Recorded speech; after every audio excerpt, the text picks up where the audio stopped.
Hello, and welcome to the next episode of the Spirit and Soul Podcast. I'm your host, Tiffany Cohen, and today we have one of my favorite, most magical people in the world, and that is Madeline Rinehart, and she is joining us, and I am just so excited to have you. So, Madeline, welcome to the Spirit and Soul Podcast. Hey, Tiffany. I am thrilled to be here, honored to be here. Thank you so much for having me. So excited. So, Madeline, why don't you start out by telling everybody a little bit about yourself and what you're doing?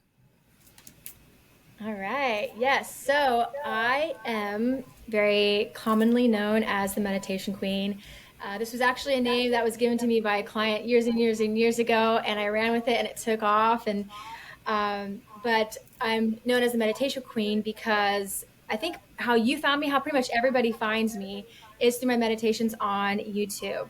And basically, how I got started was like 12-ish years ago, 12, 13 years ago.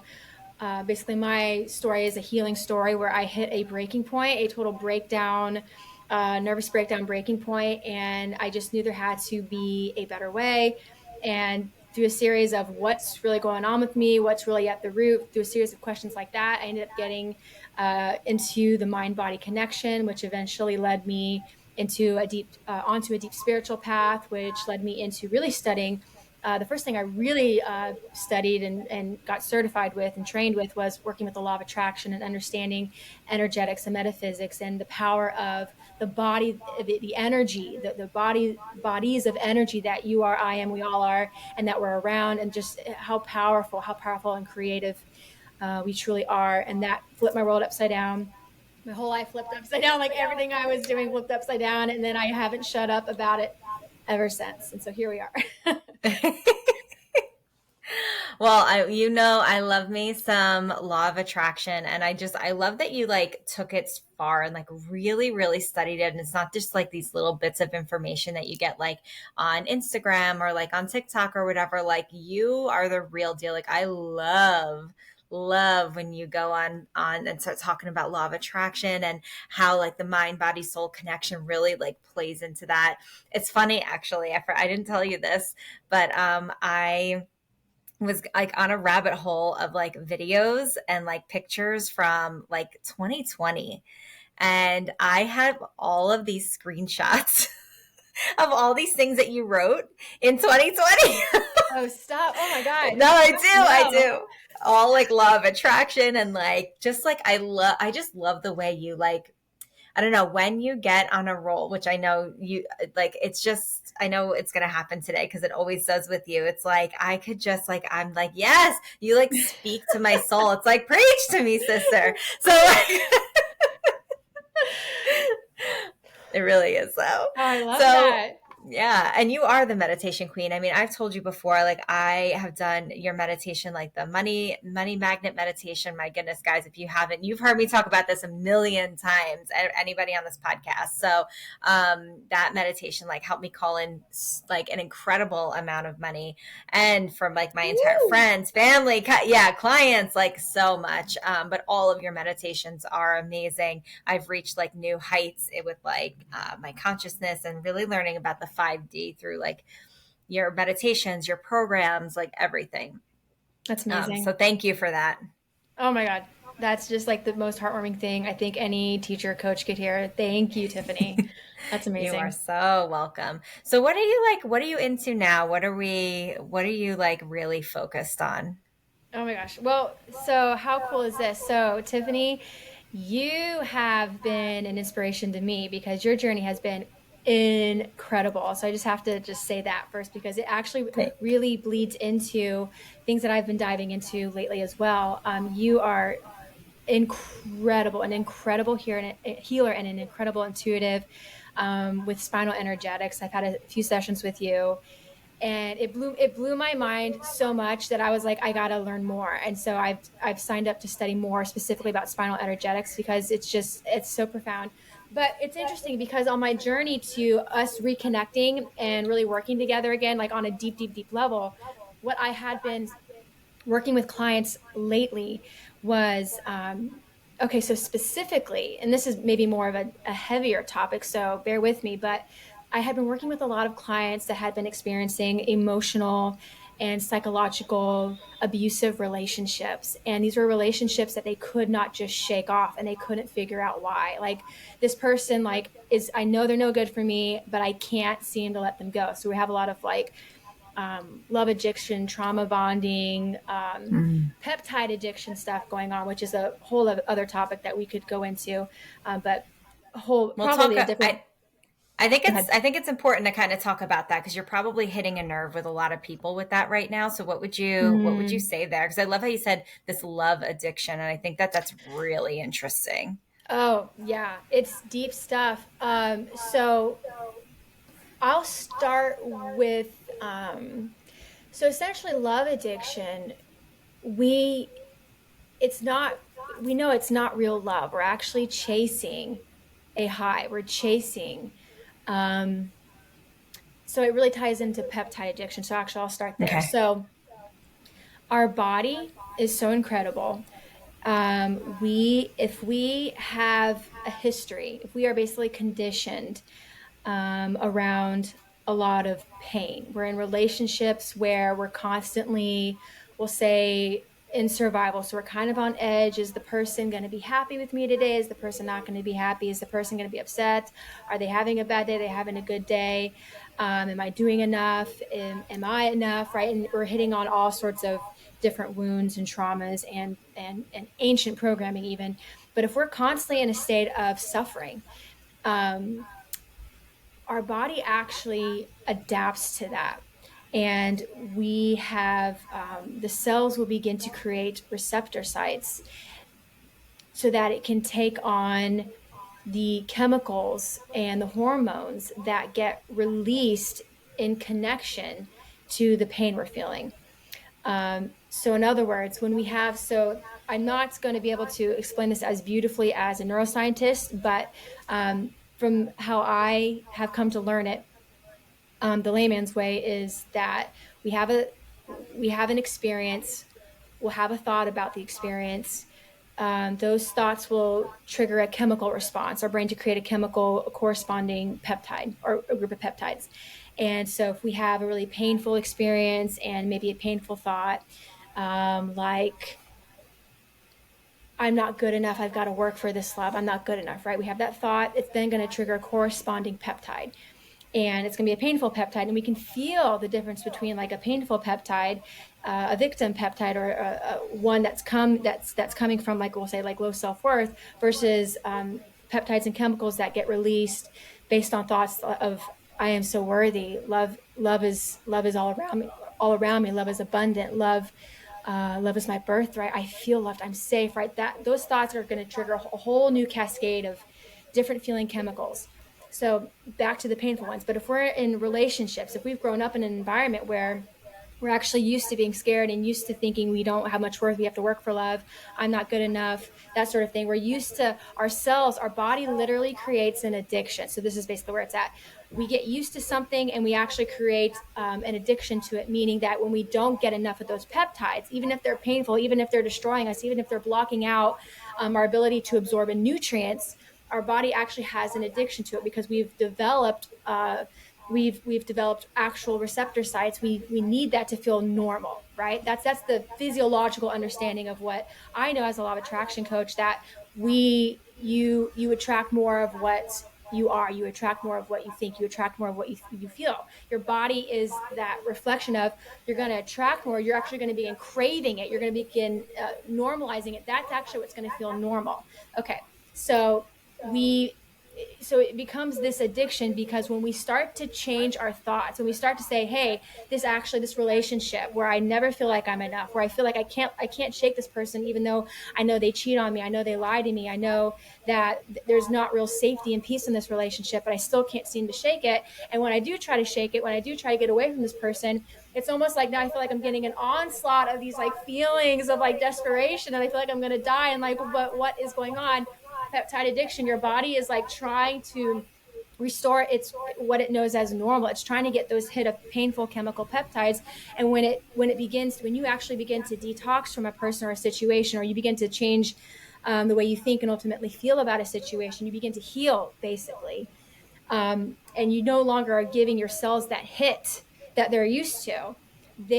Your body is so brilliant, it will actually release, it holds on to certain peptides long enough so that if it knows that it's basically, if you're detoxing, it will release it as sort of a last ditch effort to trigger a thought. So you'll start getting weird memories, you'll start getting weird usually it comes as memories or thoughts or whatever, and it triggers a thought, which then triggers your brain to create the certain peptides, so that your body is then flooded with what it's seeking, that peptide addiction. And so now all of a sudden you're flooded with, it feels like you get this onslaught right at the edge of when you're trying to detox. And usually what I say, this really corresponds with the idea that the ego screams the loudest before it's killed off, because as with a lot of detox programs, right before you're about to really let something go, detox it from your body, detox it from your cells, you might get old cravings. You'll probably get old memories. I used to get, when I was doing like cleanses, I would get, third, fourth day, I would start tasting like cookies and tasting things that I was detoxing, but I felt like, why am I, it was the weirdest thing. And it was like it's your body's last ditch effort. It's the ego's last ditch effort to try to get you back in that old paradigm, try to get you back in the pain, try to flood you again with those painful peptides, try to flood you again with those memories. It doesn't, because ultimately the body, the ego, wants to stay the same, wants to stay safe, it wants to stay comfortable. When the soul is gonna prompt you and push you out of your comfort zone and wants you to really get beyond painful paradigms. And as you spiral up, right before you break through that threshold, it's going to feel like everything's screaming at you and everything wants to go back and every part of you is dying. And what really is dying is the old self, is the old way of being, is the old way of feeling. And so that was a rampage about basically peptide addiction as I have learned it. Probably not the most eloquent way someone could talk about it, but the reason why No. this is important is because it doesn't mean, like, when you are about to really break through an old paradigm, when you're really about to break through into a level of healing, it does not, but you feel like you feel like things are actually getting worse, or you feel like it's getting harder to shake it. Um, it's, it would not surprise me. Of course, I would, work with closely with someone who can really see if there's anything else that's going on, of course, but 9 times out of 10, you're moving through a detox and you're probably about to reach a breaking through point. And I'm sure you've probably seen these kinds of things where people in the process of healing, it's kind of like they're just shedding, like, ugh, and it probably feels worse before it actually gets better. Oh my God. Honestly, that was absolutely incredible, that description of what this is. Cause I feel like, forget about just like love, right? Like romantic love. I feel like you can, it resonated with me on like a really deep level when it came to like corporate and things like that. But like, Mm, I feel like it hits on every level. Like at hmm some point, we've all experienced this where we are in a situation that we know is not good for us, and yet we continue to look for it over and over and over and over again.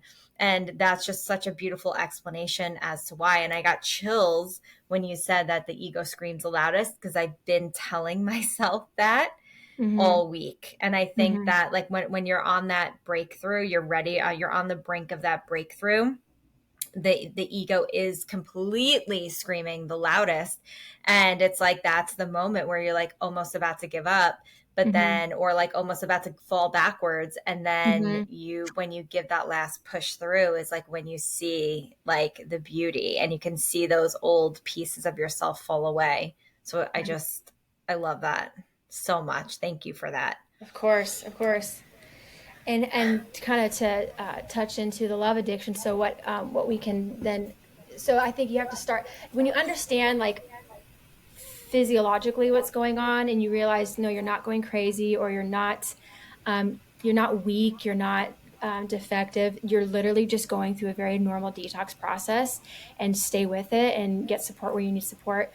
Now we can move into specifically with relationships, like the love addict, the love addiction realm, where we think we are so deeply in love with someone, but we actually have created a whole illusion, a whole fantasy around um, what we want this person to be, what we think this person is, and we're not really in love with the person.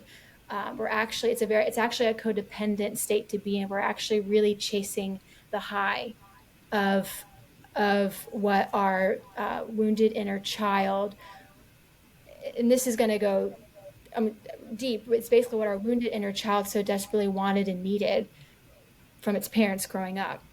And so we become Mm. essentially addicted to this unavailable love. We become addicted to chasing love. And that gives us this high, that gives us this feeling like we think we're actually accomplishing things. We think like, yeah, we think it's, I'm trying to tune into, because sometimes I feel like this stuff really translates better with like a real practical example. Um, one example, a generalized example that's really coming to mind is that I see a lot when I work with clients that they really think, so they have a fantasy about a person that they actually they actually don't really know. They may have seen this person in passing. They may actually have seen this person online, but they think like they're convinced like no, that's my soulmate, like that's my twin flame. and and what we have to really look at is the love addiction that's actually taking place there, instead of do we know this person though, do we truly know this person to bring in wisdom to assess, is this person really right for me, or am I in love, am I actually playing out an old pattern where I'm in love with the chasing of this person, the chasing of love, the chasing of validation, trying to find rescue from this person, maybe on some level. Am I actually really pining for that old familiar wounded child feeling of the chasing and trying to get, and the addiction to that chase, and the addiction to the fantasy of what I think this person is, and I'm not actually grounded in the reality. There's actually no relationship there. We don't know this person. So that's when you for sure know that there's something going on in the love addiction realm, and there's obviously that's codependency, because we're really in illusion, we're in fantasy, we're not grounded in a tangible. I have seen this person, watch this person, walk with this person, talk with this person.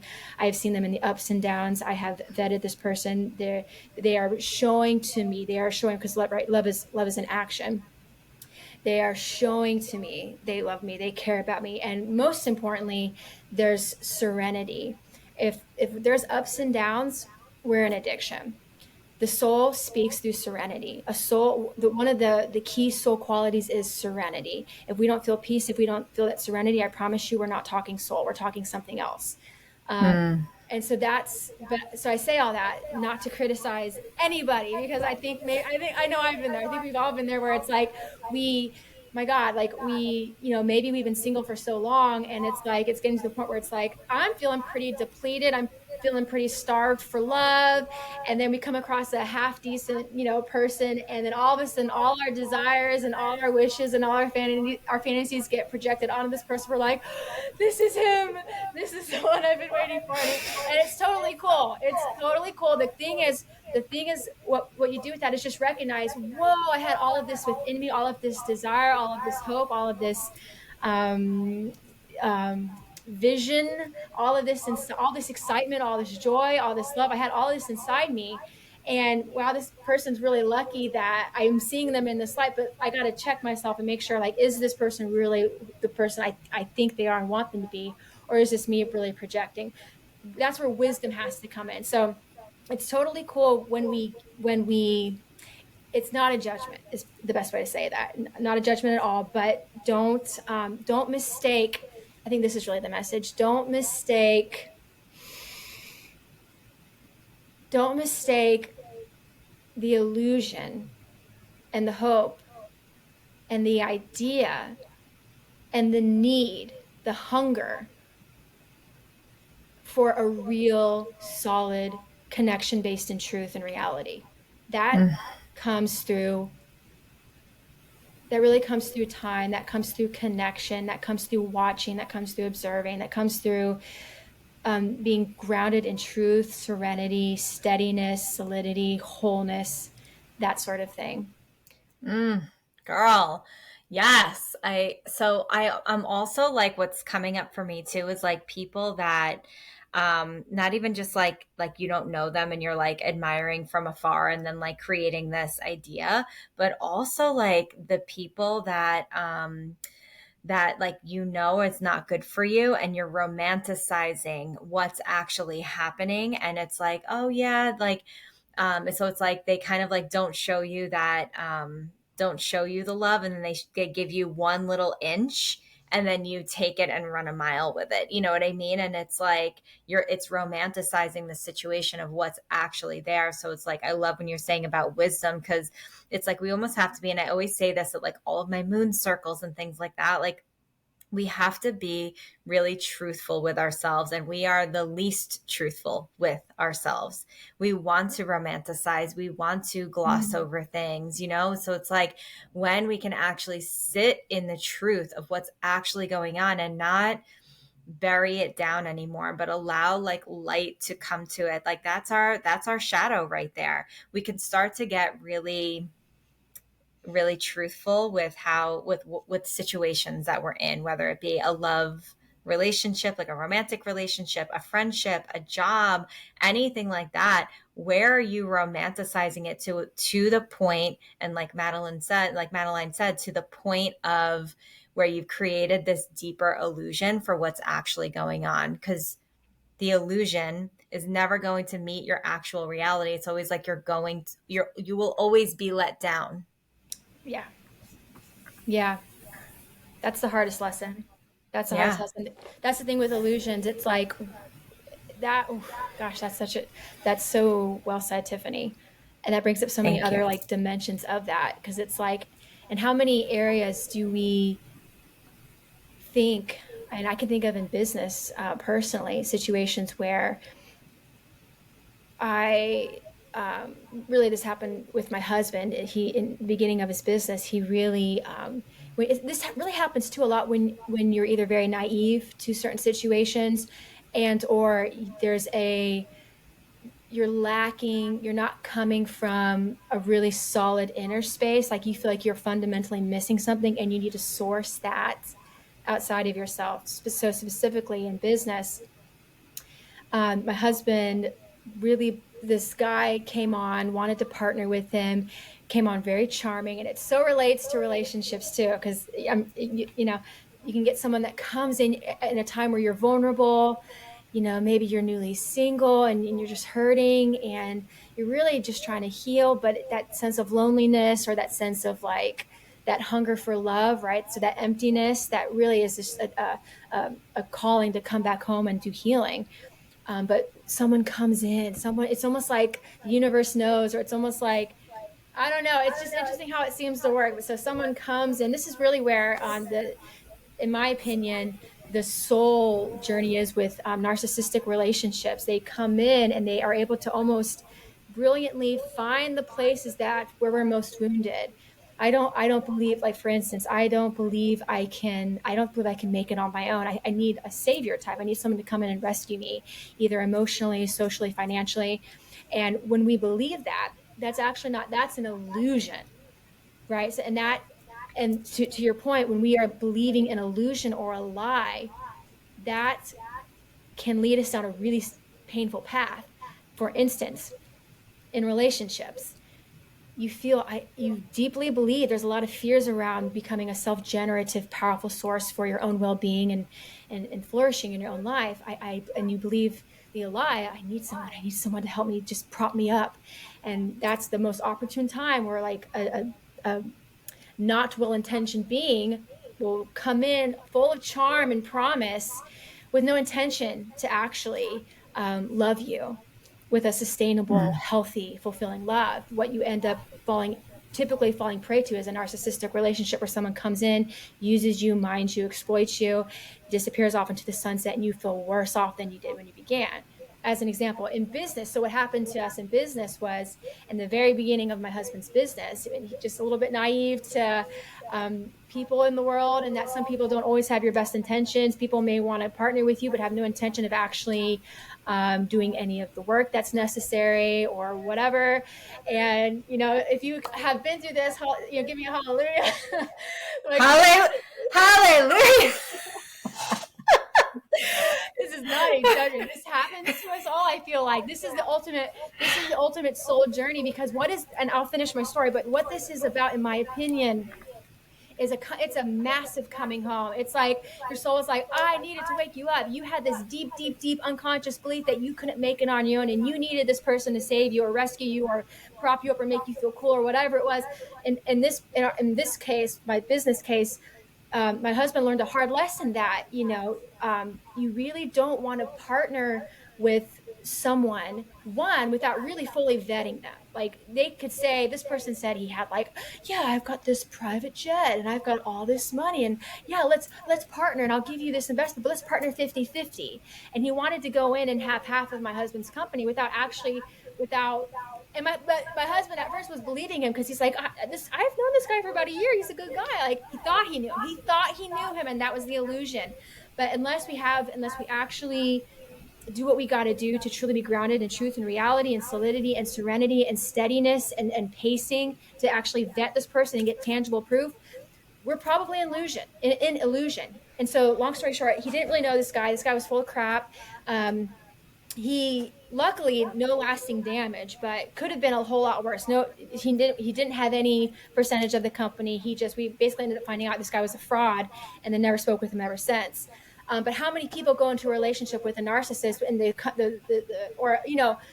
don't even have to like use the word narcissist. We can say someone that promises to be your savior in some way, full of charm and hope, but it's just full of sweet nothings. And we get tied into a relationship, and then we can really get tied up and entangled in relationships that really tug on our deepest wounds of unworthiness, of I got to just keep proving, or maybe I'm the one, maybe I'm the problem. We gaslight ourselves, and all it is, if you feel yourself being more and more and more depleted, if things feel more and more and more off, and you feel like you're chasing a high, and it's a roller coaster and up and down, and you're in love addiction, and you're in deep codependency, and there's not a sense of strength within self, that is a soul's call to action to stop and connect. We have healing to do, my friend. We have healing to do, because nobody on the outside, that kind of goes back to the illusion talk. Illusions can destroy us. We have to be careful with that. We have to, and it's okay if we have fallen into illusion, because again, sometimes we just don't know. But if you feel like your wounds are being triggered, if you feel like something just feels off, if you feel completely depleted and more depleted in a situation or around a certain person, those are big signs. If you feel like, if you are struggling, if there's any part of you that's really struggling with having a strong sense of self, that has to come first, because now we go back to law of attraction. If I don't fundamentally believe I'm a powerful, generative source to myself, and I move from deep inspiration and joy, if I am moving from depletion, if I'm moving from emotional starvation, if I'm moving from fear, if I'm moving from dependency, I am not moving into a good place. I'm moving into and from the illusion I need something outside of me to somehow fix me, restore me, prop me up. And you're not going to run into the right people that way. Oh my goodness. I love that. And I want to say one thing too. Sometimes I think what happens too is like, okay, some people just don't, like, that guy did not have good intentions, right?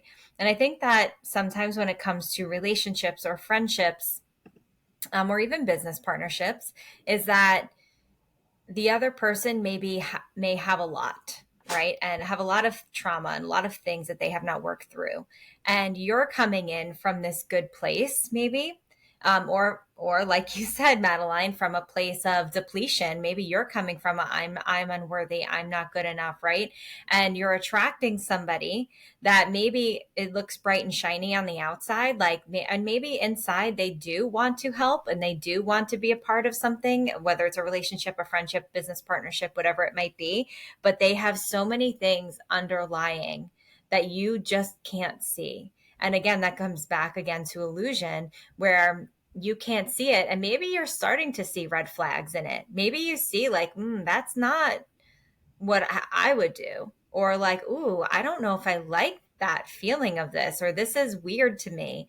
And you're seeing the red flags, but you want to see the best in somebody because it looks like they're trying. On the outside, it looks like all these things. And maybe they are.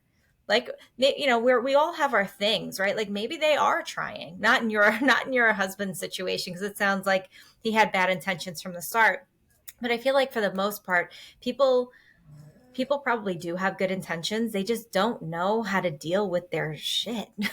Right. And it's like, and if you're Right. not consistently doing the trauma work, and if you're not consistently doing the work that you need to do, the healing work you need to do, you're just going to be in a relationship with somebody that's repeating their patterns and just doesn't know how to get out of it. And they're taking you down with them. 100%. Such a good point. Such a good point. And by the way, my cat is next to me kind of snoring right now. So if there's a snoring sound, That's okay. my cat. I feel like I'm not sure what's going to get picked up on the microphone. That's okay. Um, but Tiffany, huge, huge. That, yeah, I really want to touch on to that too, because yes, you're not always dealing with just bad people. It's not black and white like that usually. Usually it's someone that you've seen so much good, and that's tricky. And like, how do you walk that, right? I think I would love your thoughts on this, Tiffany, but to me, that's where it's like the different levels of boundary come in, right? Where it's like we just have those different layers of personal, of what we choose, how close certain types of people are with us, and then how far and how thick or thin or porous that boundary is. It's because it's ultimately it's not about the other person. It's never in the soul journey. It's not about the other person. It's always about waking up something within you, because and what you work on with people that is just so powerful is that we are not aware of the majority of the stuff we are holding and thinking and caring and ultimately sending out a signal to the universe. We're not aware. I believe we have come in programmed with stuff. And by stuff, I mean good and bad, wounds, traumas, but also really powerful codes and talents, gifts, skills, great memories, great experiences. So we come in with stuff. We also, of course, accumulate, we evolve and expand. Um, so yeah, when you're dealing with someone that you see so much good and you see they're trying, but then you also are really beginning to see, whoa, they are really unconscious to this pattern or this like trauma or this like dysfunctional maladaptive way of coping with, like, I can see this and I can even feel it. And I can see that they're kind of just coping with it. They're not like they're way in ego about it. They have a story around why why this is just hard, or why they have to sort of trick people, or why they have to sort of have little lies here and there, or why whatever, why it's always somebody else's fault. It's like there's these stories and you can see the stories they're making. You're like, but girlfriend, no, that's not the truth, right? How would you how do you deal with that kind of individual in relationship, maybe even in business, which is still a relationship? How do you navigate that kind of do you just write someone off? Like, how do you navigate that kind of personality? Yeah, I think what it comes down to is number one, understanding that you are not someone's savior. Okay.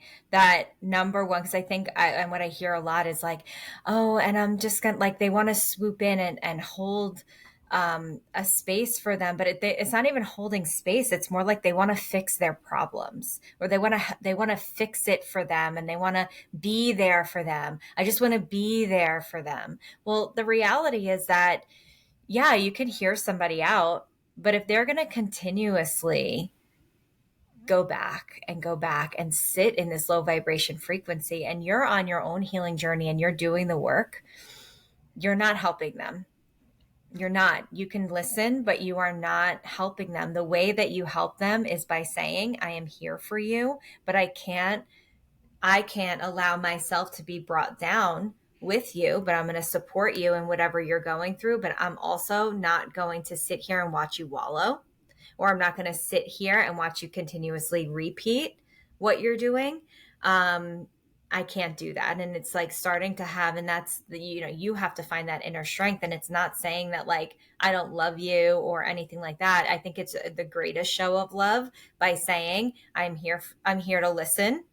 But I'm also not going to be brought down with you. And I think that number one is like step one in understanding that, right? And understanding your relationship with somebody. But also, if they just have no desire to watch, to do their work, you have to then walk away. If they have no desire to do their work, you have to walk away for your own betterment, and that's not leaving somebody behind. What that's doing is that's helping you. So that's self-preservation, I Mm, think. What do you think yeah. about that? Oh, so good. Yeah. As you're saying that, I remember a teaching that was taught to me, and it was, you cannot be responsible for irresponsible people.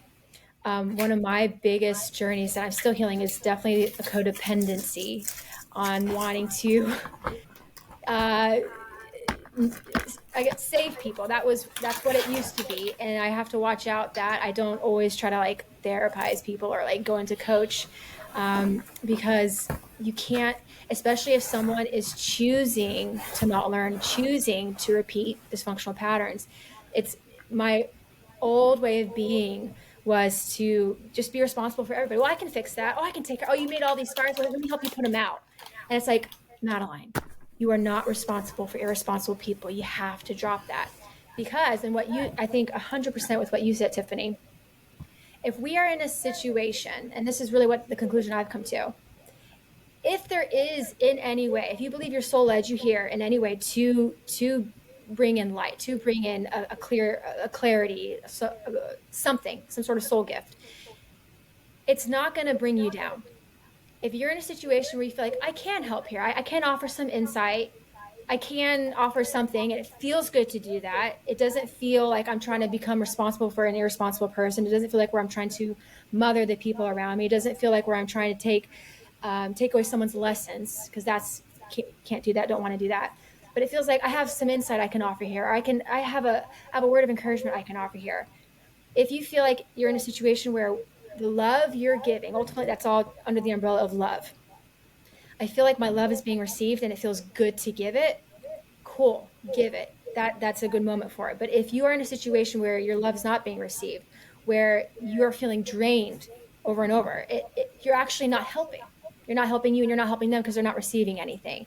And in those situations, like you said, it's better just to leave. It's better to leave because metaphysically, when we stop taking on other people's stuff, we allow them to take on their own stuff. And when they can take on their own stuff, that's when it's like, that's when you get hit with the clarity. That's when it's like, oof, whoa, okay, got it. That's when you get hit. That's usually when, gosh, in relationships, when I worked with people to really detach from someone, to let go of someone, forgive someone, like totally let go.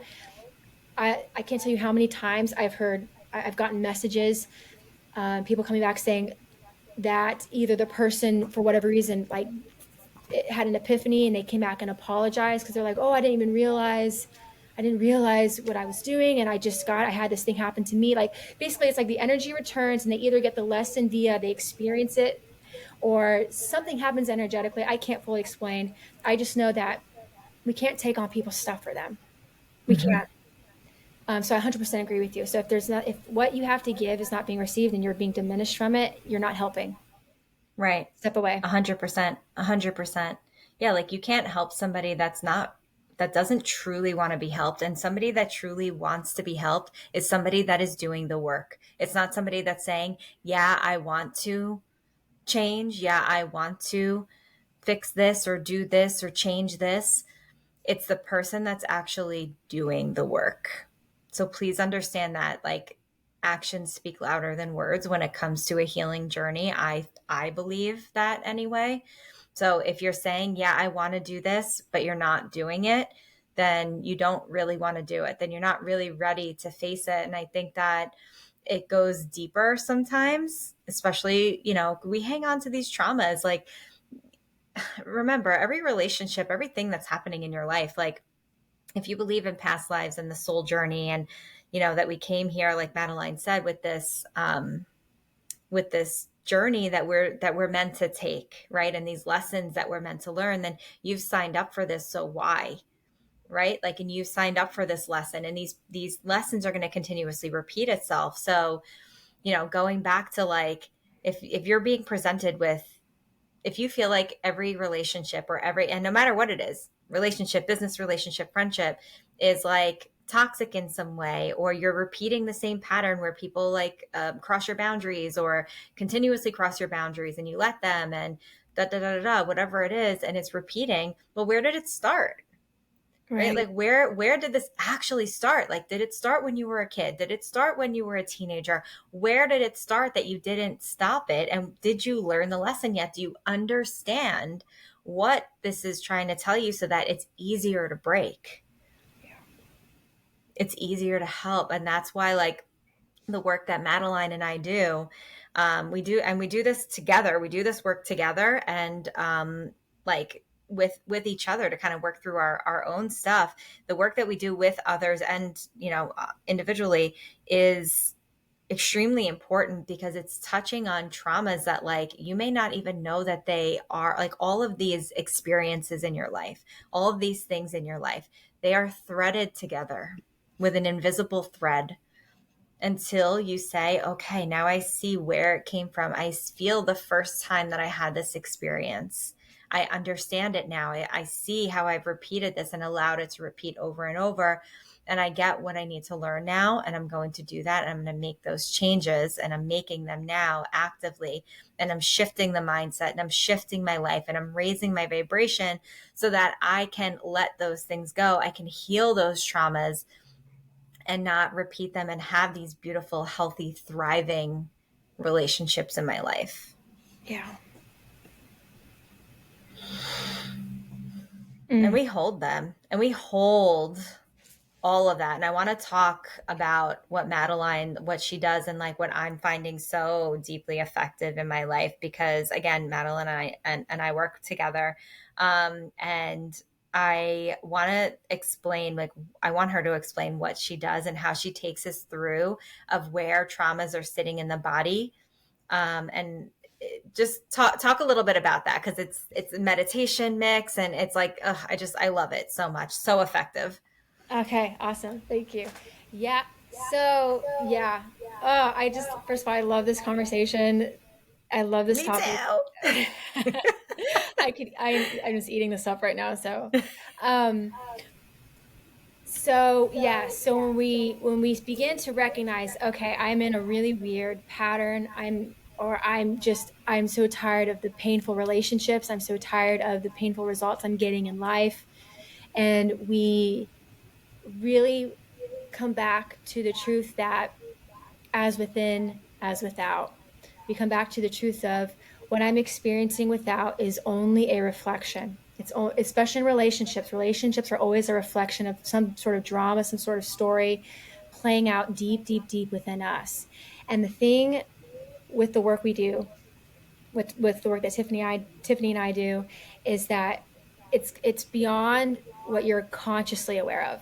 And this has been a deep dive for me, I would say, really in the past year, maybe past years, but definitely in the past year, just whew, because I have been discovering, as I go deeper into meditation and I get out of that really the beta brainwave state where it's really active, it's really blocking out a lot of information, and we move into a very, very, very relaxed meditative alpha to theta state.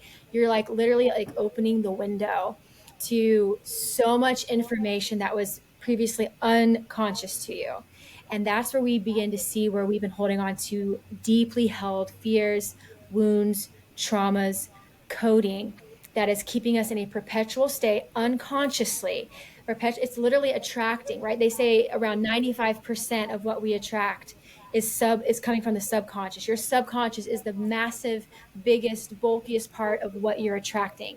So basically what this means that if you're just approaching healing and releasing and ultimately rewiring or pulling out the dense energy, the traumas essentially, and bringing in light and new coding and new wiring and your true self state, bringing that healing and total resolution back in.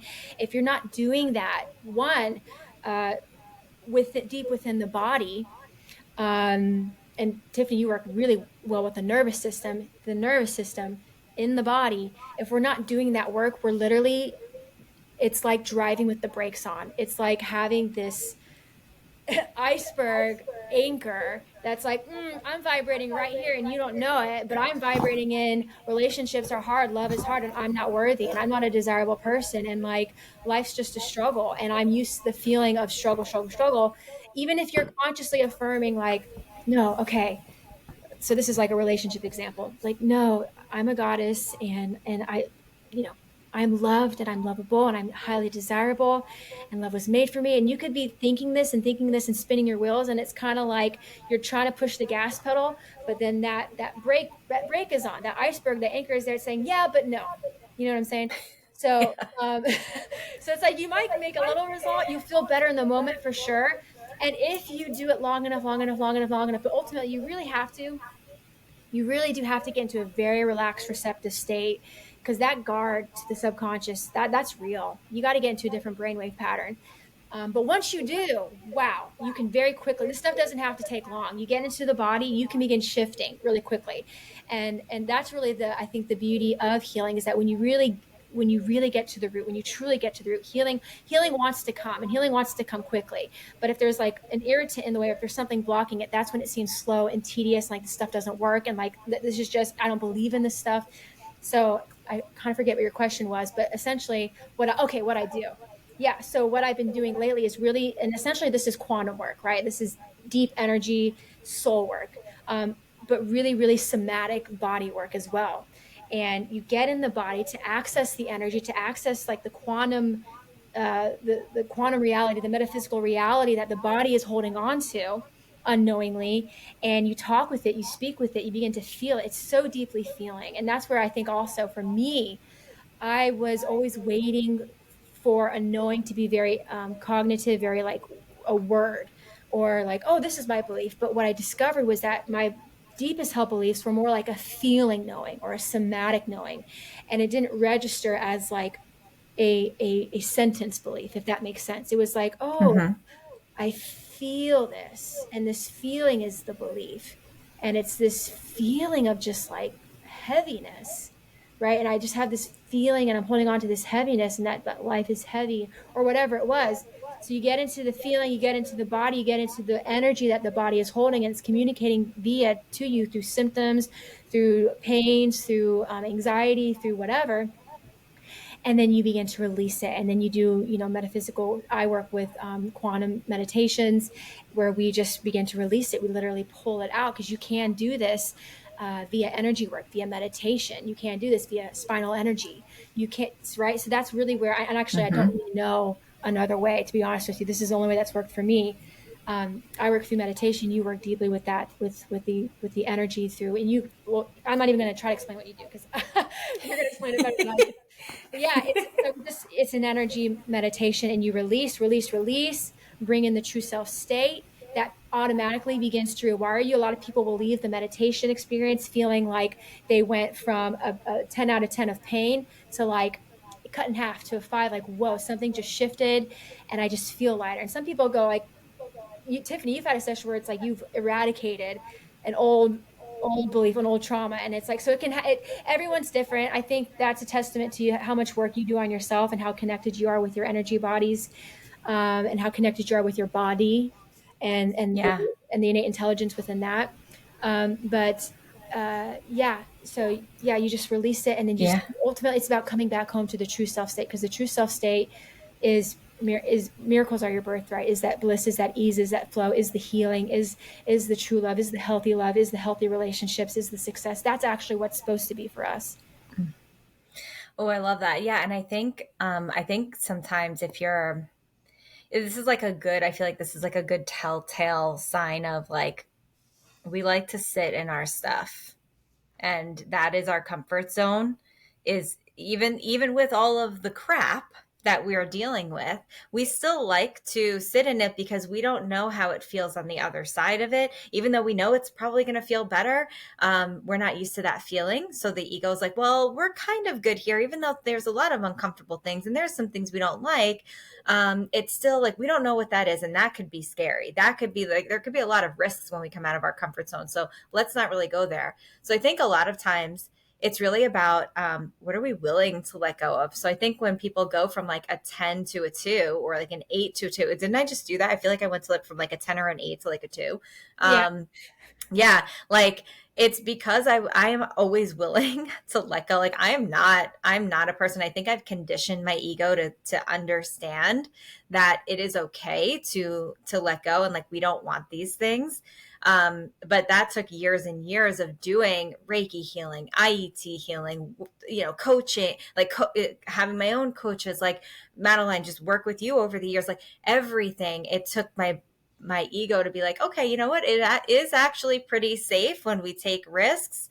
So I'm going to kind of warn you every now and then and like kind of make you think twice, but like, I know we're good. So I think that's why it's sometimes easy because I'm willing to release. And I know that there are a lot of people that I work with too, that they are actually willing to release their stuff. But if you are only going from like, let's say a 10 to an 8 or a 10 to a 6, like I want you to start sitting there and thinking like why am I not, why does this define me, does my pain define who I am, and am I not willing to release that? Because when I release my pain, then who am I,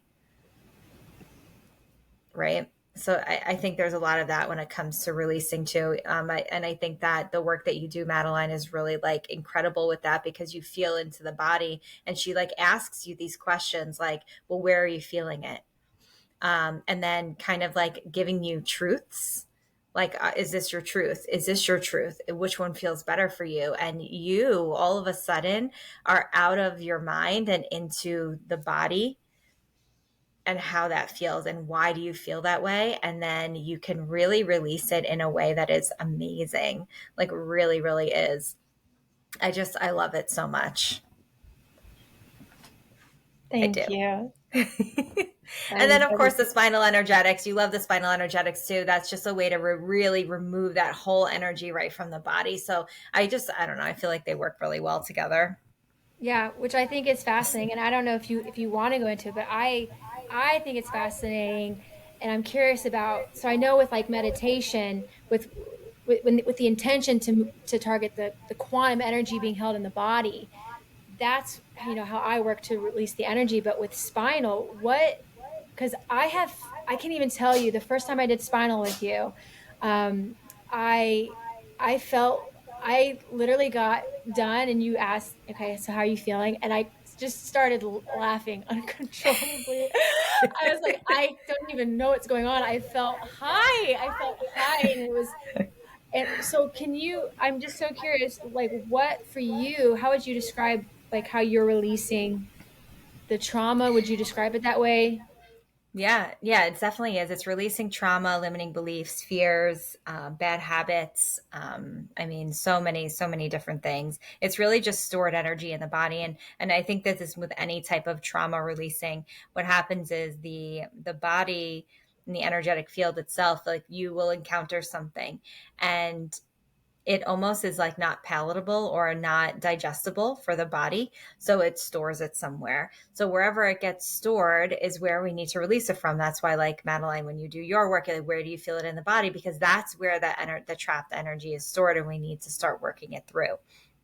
So Yeah. in spinal energetics, what it's doing is it's working with the nervous system, because when we store that energy, it creates usually, especially with any kind of like trauma based things or fears or what, anything like that, it's going to be based in like a fight, flight, freeze, fawn. It's going to be in your sympathetic nervous system. So we want to shift that into the parasympathetic nervous system. We want to shift that into your rest and digest stage, because whenever you encounter that feeling, that thing, whether whether you are living in that trauma or you're not, or just it's a trigger that comes up for you, you're going to always have that feeling around it. You're always going to be like, do I run? Do I freeze? Do I, like, it's like it taps into that. So in releasing it from the body through the energetic field, what it's doing is just saying, like, we don't need this anymore. We don't have to respond like this anymore.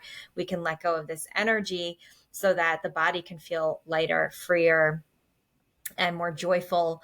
And what happens most of the time after, like, a session, people do feel like high, or like they'll feel like, oh my goodness, I feel so light. Like, a lot of people say, I just feel so light, I feel amazing, even though they were just hysterically crying on the table.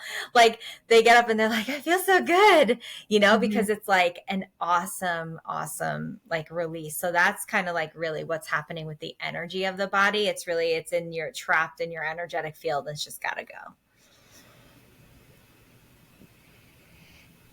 It's real. Energy Yeah. work is real. I say this Oh is, yeah. I always kind of just end up saying, I'm just like, energy work is so real. And it's the most miraculous thing. It's one of those things too. If you just give, in my experience, if you just give the body or the subconscious, you give it a little leeway, it'll take it, it'll run with it. But we just have to be willing to relax enough, become still enough, become receptive enough, become humble enough, become, um, yeah, just become ready. Just even the little willingness, right? Faith is tiny as a mustard seed, just that little bit. Get in there, and your body, your subconscious, your that'll all take the chance it's given to do as much healing work as possible. It's incredible. Yeah, energy work is so real. Yeah, and then it all kind of comes back. And I think Madeline, I think you and I think why we get so involved, or why we're so into this trauma work and releasing the trauma work, is because of we started with manifesting, and with manifesting with law of attraction. And I think that when you start to really get good, in quotes, right, at manifesting, or you're starting to manifest from a quantum level, which, like, you taught me so much about that. Like, when you start to manifest from that place, you realize that you will always be stunted in your manifestations if, like you said, we have one foot on the gas and one foot on the brake. Like, it's like, you'll always be stunted in the things that you want, because energetically, law of attraction based, like, you're not aligned with that thing for whatever reason, and you may not even know why, and you're like blaming the universe. Like, you're like, where is it, universe? And meanwhile, it is within you. I actually just posted a story about this, saying, like, you are the how. Like, we ask the universe how. We're not supposed to ask that question, but you're wondering how, that you are the how. Mm, It's you. So, I like, love when if that. you're the how, yeah, so if, like, you're the how, then you're the how is doing the work. The Right. how is getting to the bottom of, like, well, why can't you attract that thing? Is it because it's not meant for you and you think it is? You just want it on a superficial level? Or is it because you're being held, it's meant for you, but, like, you're being held back because you haven't worked through your stuff? Like, you don't want to look at it. And I think that it just comes full circle. In order to manifest, you need to work through your traumas. And to work through your traumas, you need to be in this place where you're willing to manifest. Yeah. You're willing to take the driver's seat in your manifestations. Yeah. Willing to take your power back, right? Oh, you are the how. I love that. I love that. I've never ever heard that. That's a Tiffany. That's a Tiffany right there, isn't it? I'm sure I Yeah. heard it somewhere else. Yeah. It's so good. You are the how. Yeah, yeah, yeah. Ultimately, my love, my passion, my first love is manifestation. I am all about the magic. The magic is real. The energy is real. We are all pure energy. We are all this. I mean, like, even existence itself, it's just pure. It's incredible. Um, and when we get out of our way, meaning when we get the traumas out of the way, when we get the false beliefs out of the way, when we get out of illusion, when we really anchor into ourselves, we are the most magical, powerful, incredible beings. We are literally mirrors and projections of the divine. We are the divine itself, walking, talking, listening, playing, creating, healing.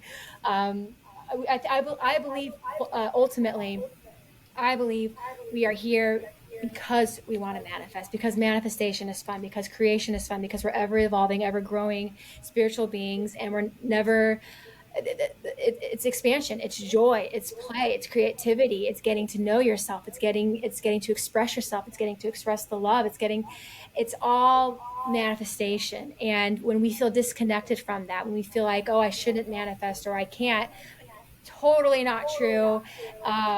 What's going on? That's when you get led back to, eventually for me it's like you hit a point, because it's like you'll let yourself, so it's like for me, I got good with manifesting to a certain extent, and it's like, wow, this works. And I remember like being able to travel, or I got so in this flow, and I was traveling around the world, and I was working in places I always dreamt of working in, and then moving, and then relation, and it was just like a whirlwind. But then it's like I hit a point where I was like, okay, why do I feel, you're always going to hit new upper limits, and that's when you got there's stuff to work on. But I eventually hit an upper limit where I was forced to go deep into some ancient stuff. And that's what led me to the deep trauma stuff, because it was like I had so many questions, and those questions led me to, of course, this stuff. And then as you release, you move back into your natural state of manifesting and that natural state of joy. It's all meant to be easy. I really do believe it's all meant to be easy, because I know when I get out of my own way in that sense, it flows. You synchronize. You're in this timing. You're in this flow, and you miss it. You miss it so much when you're not in it, but you learn so much too when you're not in it. Mm-hmm. But yeah, I think we're here for the magic. I agree. I 100% agree. 100% agree. We are here for the magic, but in order to continuously be in the magic and be in it, we have to also work through the lessons. So I really think that we're here for them both. But the magic, I just feel like the magic's supposed to win out, you know? Amen. Yeah. Hallelujah. Hallelujah. Oh my goodness, Madeline, what a conversation. Thank you so much for this. This is honestly, every time you're on the podcast, I just feel like they are the juiciest conversations. I just thank you. Thank you for this. It just made my day, my week. Thank you so much. Thank you. I Thank agree. you. I could talk to you for like days, but I yes, know. it's, Go ahead. I was gonna say it's fabulous. Thank you for having Yeah. this space. So, Madeline, where can everybody like follow you? How can everybody get in touch with you, chat with you? So, the best place to really get a taste or a feeling of how I work, who I am, my vibe, go to youtube.com and look for the Meditation Queen or Madeline Rinehart, but the Meditation Queen, that's my handle. So YouTube is my big place. I'm on Facebook, Instagram. I just started a TikTok with who I'm exploring that. But my main teachings right now, I would say Facebook, and then Instagram, and then yeah, I think that's about it.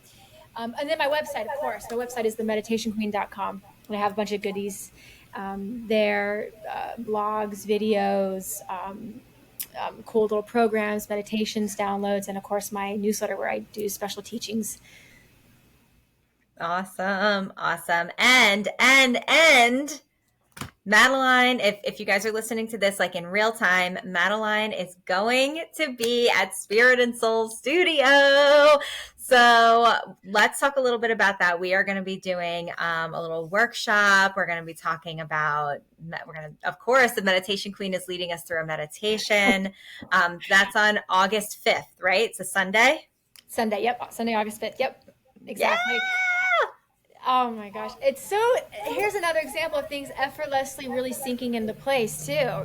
So the magic is real. Yeah. So, yeah, I'm going to be up there. I was traveling up there, to meet with some friends for a wedding. And then I knew that your studio was going to be really close coincidentally. And I was like, wouldn't that be cool if I was first thinking of just surprising you. Wouldn't it be cool if I just kind of came in? I was like, hey Tiffany, and then I think I just ended up telling you or something, and then you're like, let's make it a thing. And then I wasn't sure if it was going to work out because of timing things, but then it just worked out. It really just worked out. And so yeah, it's going to be Sunday the 5th, and I would love to actually throw out a question if people are listening to this prior to the 5th.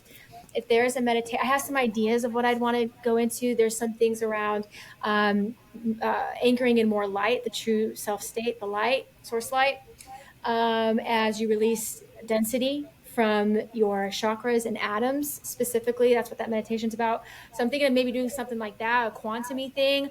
Or I was thinking of maybe doing a manifestation meditation where I teach, where basically you're going to go into meditation and you're going to be able to connect with how to create the etheric form of something you want to manifest. So being able to play with energy that way for manifestation specifically. So we can do something like that.